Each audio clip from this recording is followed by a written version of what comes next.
Hi everybody, welcome back to the Claremont Classic Garage. Today, for the first time this year, we've got both garage doors up. There's a nice breeze going through. It's beautiful outside. We put the mesh cover on the boys' kennel. They're outside enjoying the sunny day. Today we're going to get to work on our Ram 3500 here. We're going to put get the rear axle all put back together, so that's, hubs, brakes, emergency brake cables, all that sort of stuff. Let's get to work. This side is all back together, so we'll go over to the other side now and I'll show you how we did it. First job we've got to do before we start putting anything together is we've got to get our parking brake adjusted, and it's way easier to do it on the bench than it is to do it on the truck.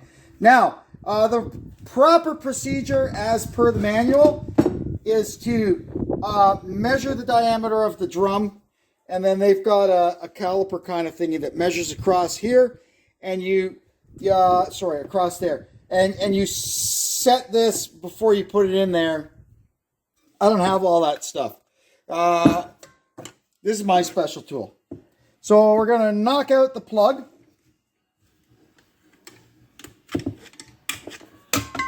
All right. And then you see the star wheel in there. We're just going to start winding it up. And it'll take a little bit. We're just going to wind it up until we've got see that play? We got to get rid of that. While you're going at it, you just pull the lever. I mean, you can't pull it as tight as the cables can pull it, but you can pull it enough to get the shoes recentered in the bore. And there you can see we've got just a tiny bit left. You don't want to make these things too tight, especially when everything is new. They'll find their own kind of place. And if I could use a little bit more. And we will probably have to, once it's been run for a little bit, get in here with a spoon and readjust. But yeah, that's good. Okay, now we'll pop our plug back in and we can go put this assembly on the truck. So this goes on here onto the flange on the axle. I put a little anti-seize around there to keep it from getting stuck, or to keep, even if it does start rusting in there, to keep the rust from... You want to keep it from rusting because the rust will start to swell and push on stuff. And it gets held on with these four gigantic nuts, which I think on this side, only one of them you can actually get a torque wrench on. There, it's really tight in here. So we just get a wrench, a box end wrench with an extension on it, and just give her. There we go. That's that done. Yep, got all of them. Now we're going to get our hubs ready to go back on. I've already gone with a little piece of Brillo pad and cleaned up the inner and outer races. What we're going to do now, the bearings in this axle are bathed by the differential oil. But because everything is dry in here, in order to give it, we got to put just a little axle grease in here. We'll just paint the face of the bearing race, and we'll dab some, get a little bit of it worked into the bearing here. And this will let this will just keep the bearing lubed until that oil gets there. I mean, you literally don't have to drive very far. Once the ring gear starts sloshing it around, it'll get lubed up in a hurry. There we go. That's just fine. Now we're going to put the seal in. The seal is here. It's a multi-piece seal. So what we do is the lip of the seal does not actually ride on any part of the truck. This part here, this rubbery thing here, is an actual sacrificial part that the seal runs on. And it's got like this rubber seal that just kind of seals it against against the axle housing. So when you change your axle seal, you change everything, and the axle seal never eats into the surface on the axle.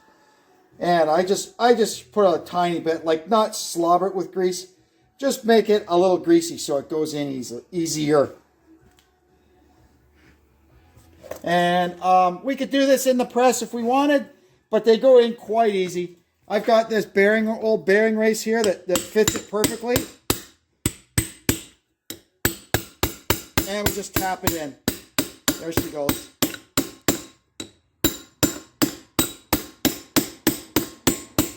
The other one went in a lot easier.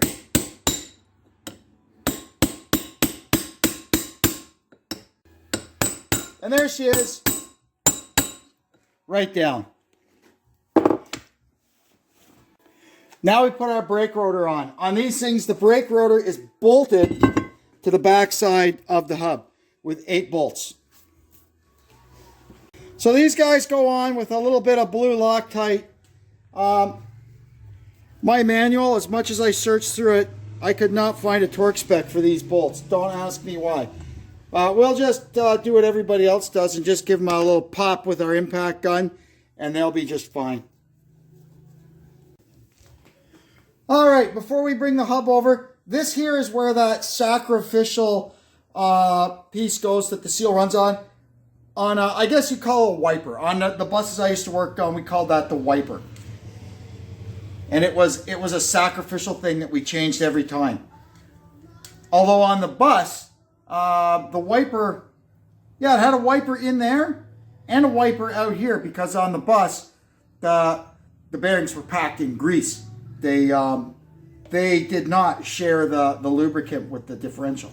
So I just got to put a little grease around here so that when we start sliding stuff in, it slides in easy. Okay, now I'm going to bring that big beast of a hub and we're going to stick it on.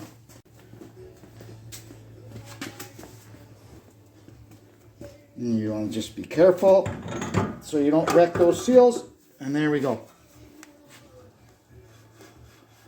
And she goes. Just jiggle her on. There. Now we'll put our outer bearing in, and then we'll start winding down the nut and adjusting everything. So I smeared a little grease on our outer bearing. We'll get that started in there. Like that. And then we'll get the nut on. I'll get our nut started on here. You got to be really careful you don't mess this up, because there we go. You just want to make sure that nut gets started on there nice and straight and free.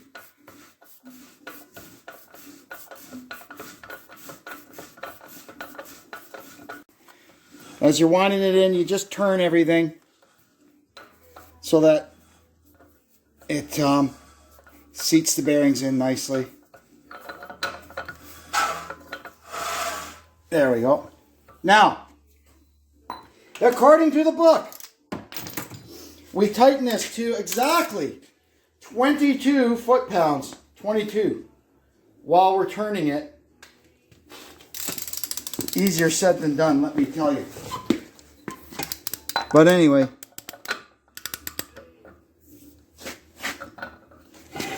I'll get Deb to... Okay, Deb, push on that. Just push right on the end of the ratchet. Okay, ready? Let's go. And there's our 22. Okay. Now, what we got to do is back it off to the next notch. You can see it's over there.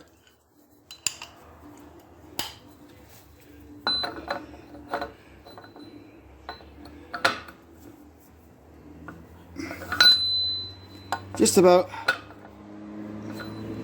Oh, went a tiny bit too far.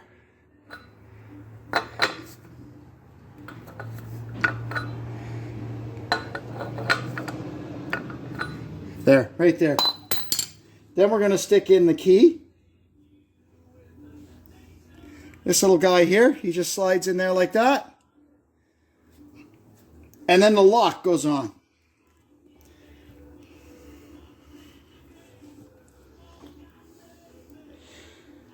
I cannot believe this is all that holds this together, but, well, that's all that holds this together. And I put it on that way, with the against the rotation of the axle there, and that just digs into the thread and keeps the key, if you can believe that. Now we're going to install the caliper adapter, and that will be torqued to 130. 130.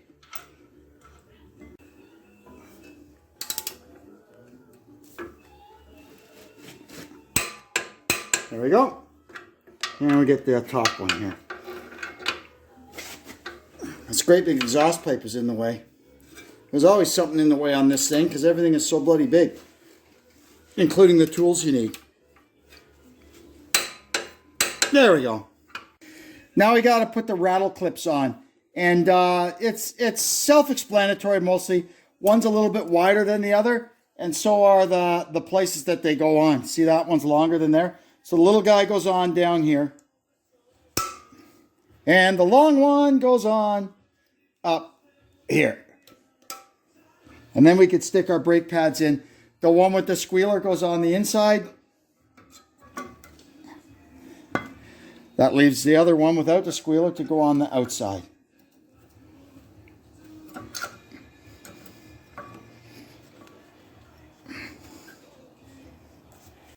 Now we can put the caliper on. We've got new bolts for it.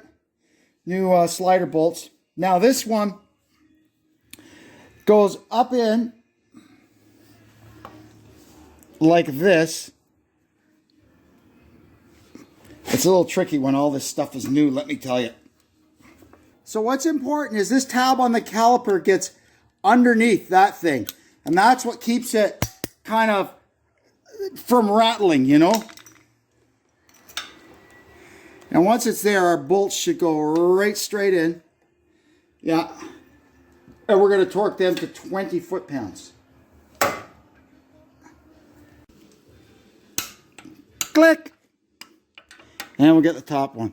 It's really tight underneath the spring. I probably need an extension, but oh, there we got it. And then make sure, just have a look, make sure that when you torque these bolts, you don't get these rubber boots all twisted up. If you do, just kind of grab them and manipulate them so they get untwisted. Now we're going to put just a little bit of grease on the face of this hub, and we're going to put a little bit more on the back side of the axle flange. We're going to be using a gasket on here. Some guys will just use RTV, but we've got gaskets, so we'll put gaskets in. So these are the ones I bought for this thing. This is what came. And then I remembered I had some for a Dana. And I said, I wonder if a Dana is the same bolt pattern as this AAM axle. And yes, there is a nice embossed coated steel reusable gasket from a Dana. And look at that. It's the same. So the next time I have the axles out of this thing, I'm going to switch it to these reusable Dana gaskets and we'll be home free forever. So we'll get this guy in.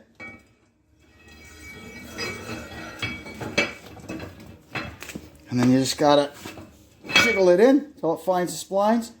And then turn the, you could either turn the hub or turn the axle till you get the holes lined up there, and we'll get our bolts in.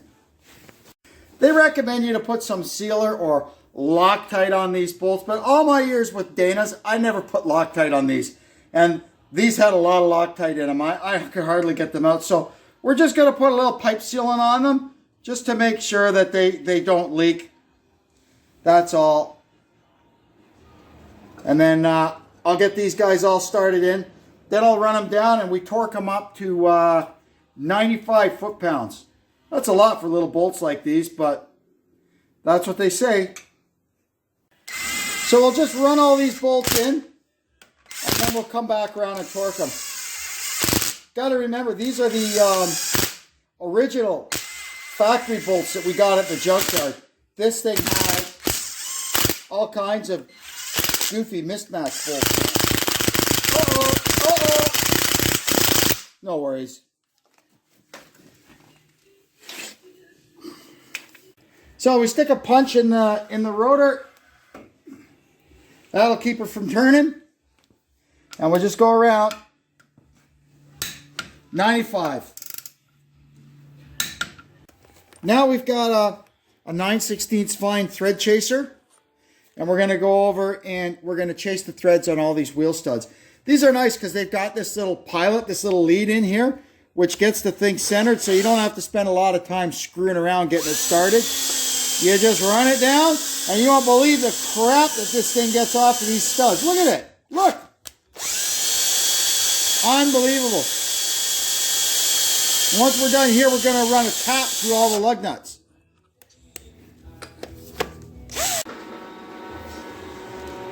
I put the speed sensor back in, pretty straightforward. I'm curious what mounts on this stud. There was nothing on it before, but I'm quite sure it's there for a reason. So we'll figure that out as we put other stuff together. Now I'm going to get the brake lines back on down to the rear end, and we can maybe see if we can get them bled up. I've got them built up here on the bench, and I'll start getting it attached to the last thing I'll hook up is this, so that I make the least amount of mess with brake fluid going all over the place. It gets held to the axle with this, which is also the nipple for the vent. Very important. Make sure that's clear. This one was plugged. Here's our brake lines all back together. I've got new copper washers that came with the flex hoses on the banjo bolts, and they torque to 20 foot-pounds. So that's good. And this is a new line that comes when you can buy a left, they call it a left flex hose, and it comes with this short little line pre-bent. And then the one that goes over to the right side, you remember we just cut it off the old hose and flared it and put a nut on it, and that's attached over there. Our connections up top. I have to find the vent hose for that and put it on. We got a new clip up here, and that's all good. Next time Deb's out here and can help me, we'll bleed them up. Now we can put the airbags back in. It assembles to the base plate like that. This sits on top of the axle tube and gets held down with a square U-bolt. I bought new ones of those. They're just 3/8 square U-bolts. I got some at the hardware store or somewhere. So we'll go ahead and pop this thing in. Sits in there just like that, and it gets held down with a 3/4 fine nut. Now, interesting, you'll see that top bracket has 2 holes in it. That's so they can use the same bracket for the left or right side. Well, for years, well, I guess forever, both of them were in the wrong hole. They had them in the forward hole, which made the airbag kind of lean, which isn't good for them. It'll make the rubber crack. It'll make them leak. So anyway, we've got them mounted straight now.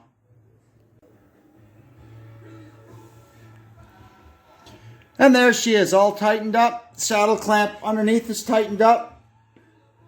All good. Next, I'm going to figure out how I want these plumbed and how I want them to operate. I've got a couple of ideas, but I'm still at the pondering stage. This here is the wire.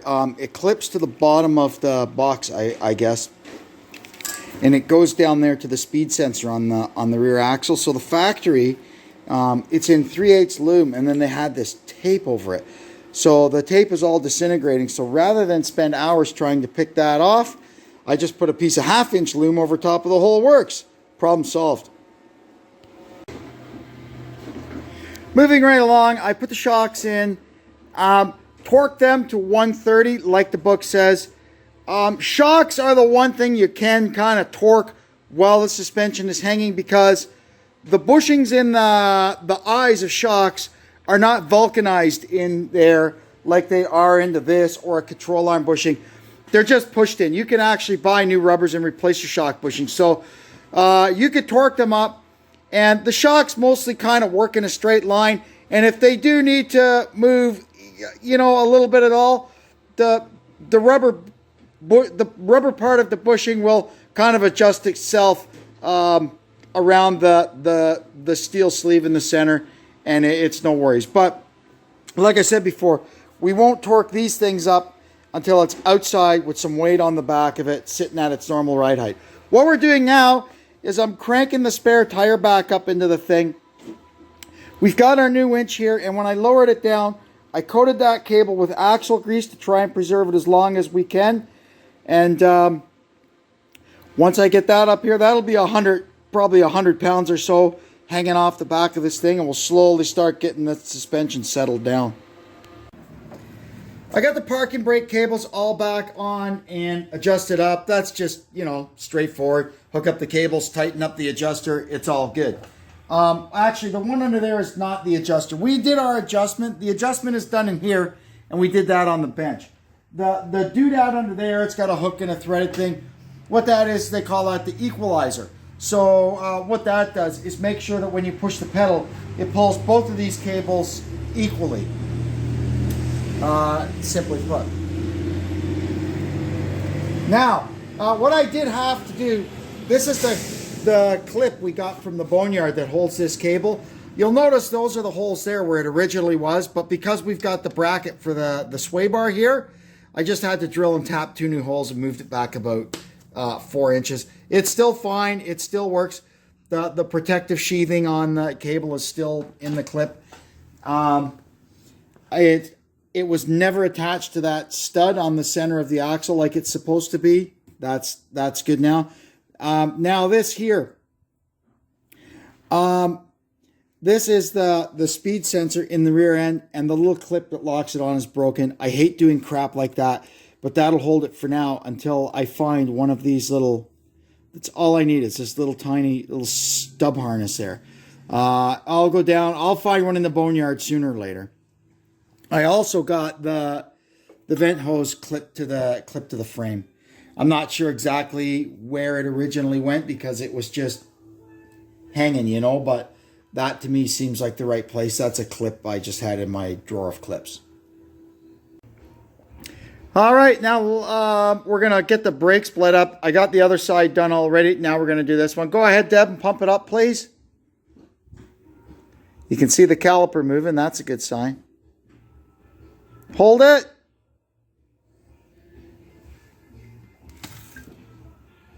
Oh, yeah. Again. Look at that. Yeah, pistons are coming out now. Getting the caliper pulled over. Hold it.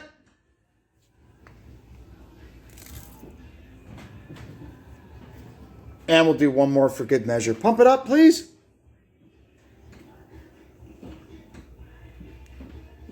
Hold it.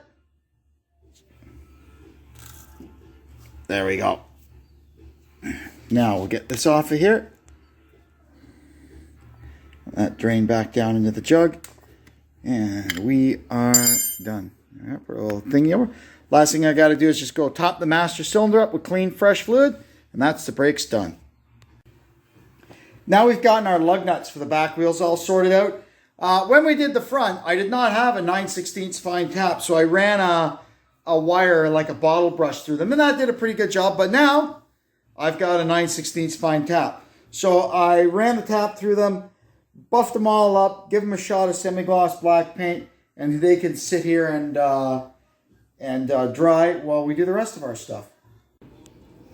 I put the tubes, these kind of a spacer, and these bolts in our spring clamps and tighten them up. Now, if we find that we have a problem on this with spring wrap, which is the spring goes like this under high load,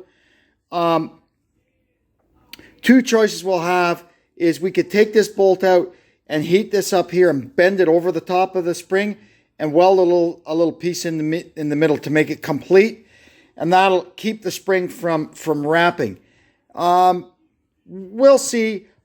Lots of trucks have setups like this, so we'll kind of go with the flow and see what happens. We can also take this spacer out and machine one that fills this whole space and just kind of touches the spring there. That would also work. But for now, we're just going to hope that this is okay and go with that.